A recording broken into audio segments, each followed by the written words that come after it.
मेरा camera on था लेकिन रोड में जो हुआ उसको देखने के बाद मेरी आंखें खुली की खुली ही रह गई।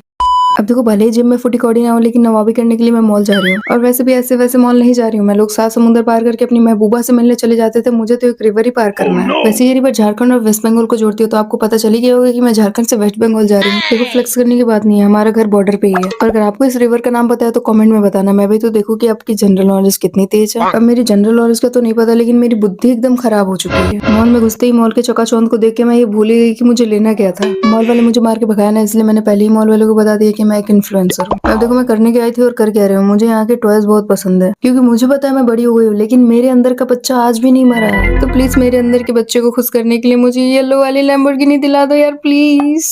मॉल में चारों तरफ भटकने के बाद अब मुझे प्रतीत हो रहा था कि अब मॉल वाले मुझे चप्पल मार के भगाने वाले हैं। और जस्ट तभी मेरे दिमाग में एक आइडिया कि क्यों ना एक कपड़ा पसंद कर लिया जाए और बाद में मैं ये बोल के निकल जाऊंगी कि मुझे कपड़ा पसंद ही नहीं है। और तभी मेरा नजर पड़ा इन मैम पेजिन का ड्रेस, मुझे बहुत ही ज्यादा अच्छा लगा इसलिए मैंने सोचा कि हाथ मिला के इनको पटिया के इनका ड्रेस मांग लूंगी, लेकिन इन्होंने साफ साफ मना कर दिया मुझे। देखो इनको नहीं पता कि मैं भी कच्ची खिलाड़ी नहीं हूँ, तो मॉल वालों के सामने गिड़गिड़ा के और बहुत हाथ पैर जोड़ने के बाद ये ड्रेस मैंने निकलवा ही ली। देखो मिडिल क्लास वाले ना मॉल घुसते ये भूल जाते हैं कि हम मिडिल क्लास है। मुझे जैसे याद है कि मैं मिडिल क्लास फैमिली से हूँ तो मैंने देखा टैग, और टैग देखने के बाद मैंने ड्रेस को रिजेक्ट कर दिया। हमारे लेवल की नहीं थी यार। क्या कहें, मॉल में घुस के कपड़े से ज्यादा कपड़े का टैग देखे हैं। कपड़ों का टैग देखते देखते देह में गर्मी उपट गया एकदम। 2 घंटे मॉल में बिताने के बाद एक 30 रुपए का मोजा खरीदे हैं और बिलिंग करा के तो ऐसे निकल रहा है जैसे लग रहा है कि वो 3,000 वाला ड्रेस खरीद के निकला हो। देख रहे हो बेटा कॉन्फिडेंस लेवल। देखो कॉन्फिडेंस तो इतना है कि हिलते पुल पे खड़े हो गए हैं फोटो लेने के लिए। हाँ ये वही पुल है जिस पुल से भी मैं गुजर के गई थी, जो कि झूली की तरह हिलता रहता है। क्या कहें, मेरी जिंदगी की तरह ये भी डगमगा गया है।